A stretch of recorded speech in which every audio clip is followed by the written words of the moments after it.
This podcast is something that, in a way, shaped itself. It became what it needed to be. Not only for me, but for the people I had on, for the people that I've shared it with and who've listened. And I think that's the beautiful thing about self expression and art, so to speak. This was a medium that I hadn't explored as a creative individual. And it was beautiful to see how it came together in its own way.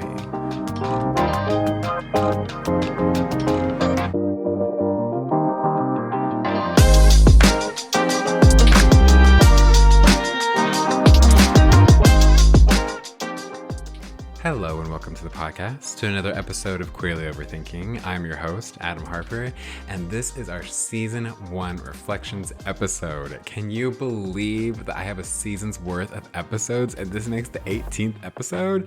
Absolutely insane. Today, we'll be taking a look back on this season and talk about some of my favorite highlights, things that I've learned about starting a podcast, and what's in store for Queerly Overthinking. You ready? Grab yourself a boba tea and settle in.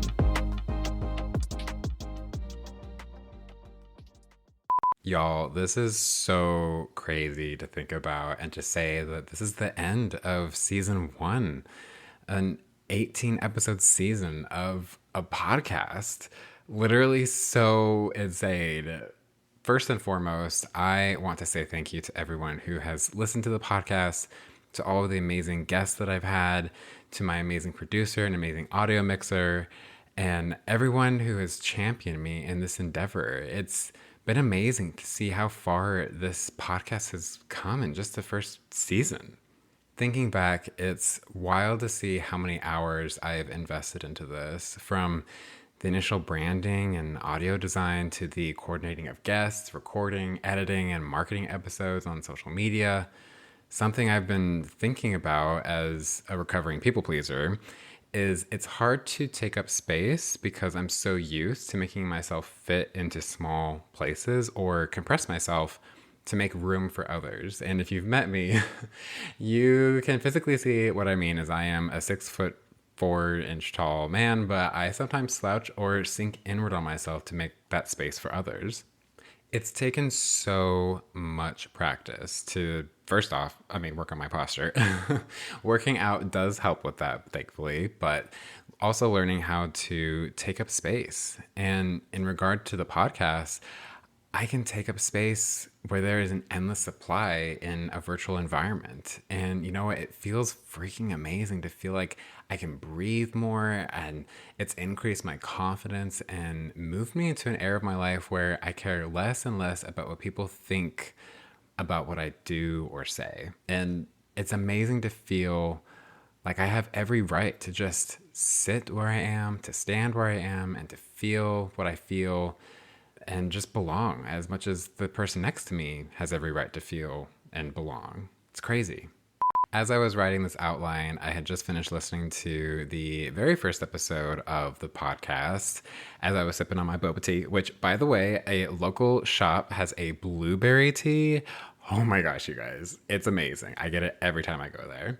But there are a couple of things I want to think back on from the first episode. The first being something I said that, to quote myself, we're more alike than we are different. And how true is this for me still? In each episode where I had a guest, I was able to share space with folks who brought their unique perspectives, and where we were able to see our commonalities and build a level of understanding than we'd previously had. That's the magic of it all. Pure magic, in my opinion. Sometimes I feel like most of us are comfortable with the people that we see or talk to regularly, and it can be hard to connect with new people and to get those unique perspectives, especially in a world that is so virtual. I'm preaching to myself over here, like I'm calling my own self out, like, yeah, that's 100% true. Being able to have conversations with people I know or who I've just recently met has helped remind me that truly we are more alike than we are different. This podcast is something that, in a way, shaped itself. It became what it needed to be. Not only for me, but for the people I had on, for the people that I've shared it with and who've listened. And I think that's the beautiful thing about self-expression and art, so to speak. This was a medium that I hadn't explored as a creative individual, and it was beautiful to see how it came together in its own way. There have been moments of laughter, serious moments of discussion, all with a sense of a purpose and desire for belonging and community. And it's so hard to pick a favorite episode, if I'm being honest, because each conversation, each story are all so unique and personal, each of them bringing something different to the table. And I'm just so incredibly honored to have shared so much space with so many people and with you, the listeners. Additionally, in the first episode, I shared a quote by Brené Brown. One sentence from that quote stands out to me even more now when she said, quote, "Owning our story can be hard, but not nearly as difficult as spending our lives running from it." In my mind, taking ownership means taking on a level of accountability and perhaps acceptance of what's in the past, but again, perhaps not always agreeing with it, but not allowing it to drag you through your present and into the future. If I've learned anything about doing this podcast, is that all of our stories, our backgrounds, our upbringings is what makes us unique, no matter how positive or negative they may be. It's also provided me with a sense of grace and kindness towards myself and others. Y'all, when we make decisions, we're operating under the current way that we're thinking, feeling, and with whatever information we have available to us. And hindsight will most of the time be 2020. Funny enough, one of my favorite songs is called Hindsight by Jake Wesley Rogers. Give it a listen when you have a minute. It is very, very good. Another thought that comes to mind by doing the podcast, I'm learning more now that sometimes I feel like I don't need to know everything, that I don't need to have answers to everything. And in a way, I feel more relaxed. And I realize that if I'm meant to know the answer, it'll find its way to me or me to it, whether that's through my own research or just when it's meant to happen. So in a way, is that an answer that I don't need an answer to everything?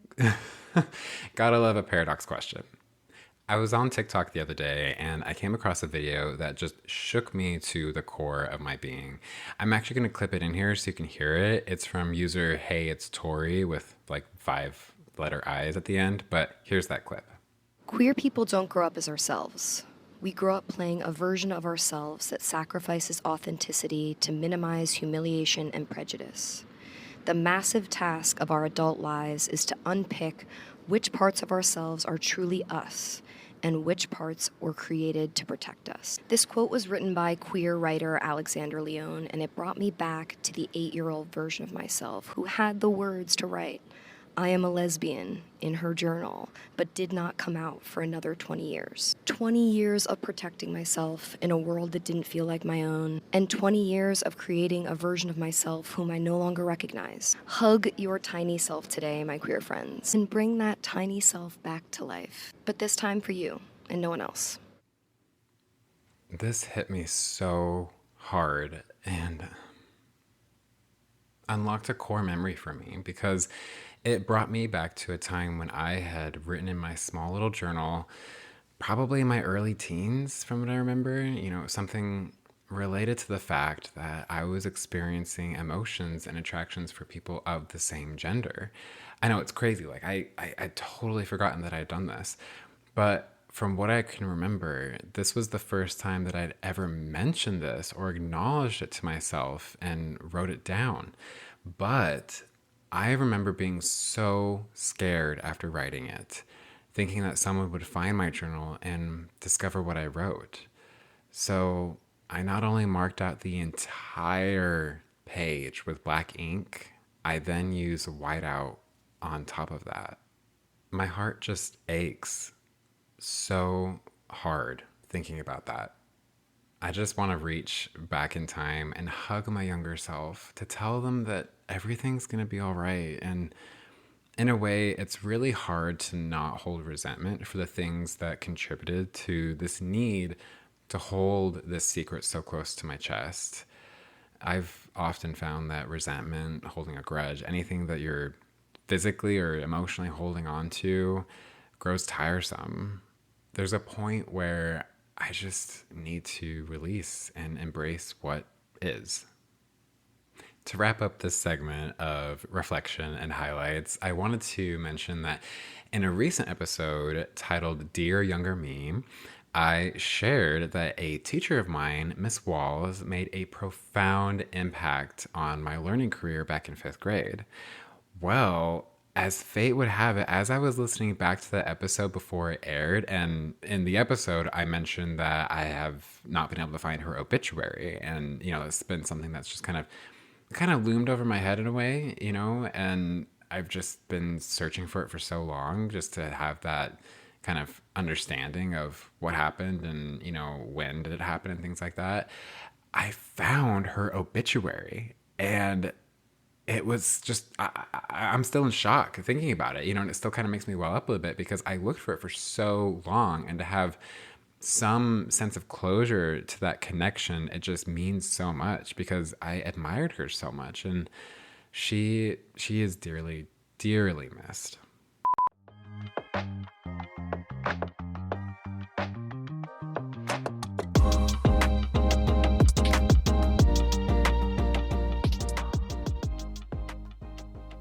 Thinking on the growth and challenges in making a podcast, let's talk growth first. I am blown away at the reception of the podcast. So many people who have listened have reached out and expressed not only their support for the podcast, but also their thanks for the things that were shared. But also folks sharing with me their perspectives. It's been a conversation starter for me to learn more about how others view the world and the importance of sharing those perspectives and to grow my own perspective. It's crazy to see how the audience has grown, especially on social media. I have to say that it's just me making these posts and these write-ups, and it's a lot of work. I feel like if I leaned even more into it, with paid promotions, things like that, the podcast would grow even more. Speaking of marketing, production, editing, recording, all the things, I've learned so much about my own process and what that's like in writing up an outline for an episode, reaching out to folks to be guests on episodes, brainstorming with my producer and working with my audio mixer, building a website, branding and designing, color selection even. Y'all, purple. Purple is my color, let me tell you. I will always say purple is my first love. In making this podcast, I've also learned how to be more comfortable with my own voice specifically and to grow into that. So many kind words have been said about my voice. Like, oh, you have a radio talk show host sounding voice. Like, you sound so good. I'm like, oh my gosh, you guys are so sweet. But not many people know this. I surprisingly have a decent range in tone of voice. Going from a high-pitched goat screaming voice at a Beyonce concert, for example, to a deep, rather low, bassy voice when I sing the baritone. Like, I could probably go even a little bit lower, but I'm like in my podcasting voice at the moment, so I don't know how low can you go? Probably, I don't know.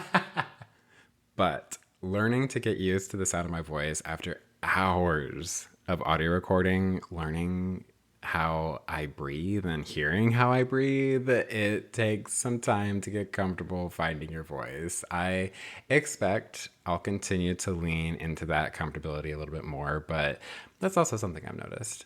Shout out to my bestie, Rhea, who was also on an episode. They have helped me to initially start within that comfortability with my first initial recordings. It was a lot of fun being able to do that with them and just kind of see, what do I sound like on a mic? As I was finishing writing up this outline, I was listening to the song I Won't Give Up by Kelly Clarkson. It has been on repeat all day for me today. She just released her deluxe version of her latest album. Give it a listen if you haven't yet. Okay, so let's wrap things up with future plans for Queerly Overthinking. Well, officially, I'm announcing that I am already planning a second season. The first episode of season 2 will likely air at the beginning of March, kind of similar to how this season was structured. Every other week from about March to October, you can expect an episode every other week. Can we just take a minute and recognize that I am planning a second season to a podcast? Y'all, like, this is not my main job. This is something that I'm doing in my free time. And the level of caliber and progress this has made, insane. I am so hyped for season 2 already. Additionally, some new things I'm looking forward to in the podcast is bringing in some more listener engagement, perhaps through some Q&As or other fun ways where you can make an influence on future content. New episodes will continue to align with the mission statement of broadening our understanding of important topics by exploring and appreciating diverse perspectives. That tied to the values of the podcast of life, culture, social justice, and self-love will continue to be the North Star in planning content and inviting future guests. Overall, you can expect a continuing resolve to authenticity and genuineness in season 2. As I've shared in the beginning, this is a space that I want to curate where we can freely share our stories and perspectives so that we can build these bridges between beliefs and understandings. As I often do on other episodes, I like to close things out with a quote, let alone close out a whole season. This quote comes from the one and only Michelle Obama from her book, Becoming. She says, "For every door that's been opened to me, I've tried to open my door to others. And here's what I have to say, finally. Let's invite one another in. Maybe then we can begin to fear less, to make fewer wrong assumptions, to let go of the biases and stereotypes that unnecessarily divide us. Maybe we can better embrace the ways that we're the same. It's not about being perfect.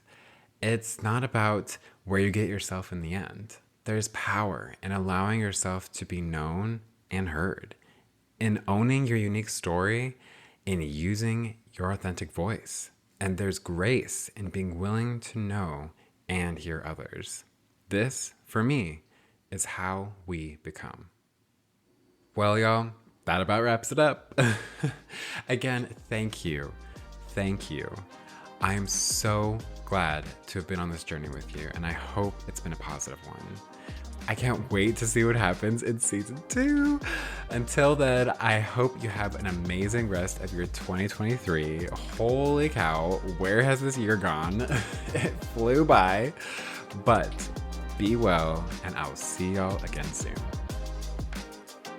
Queerly Overthinking is produced by Adam Harper and Cass Cooper. It is edited by Adam Harper with audio mixing by Necessary Outlet Productions.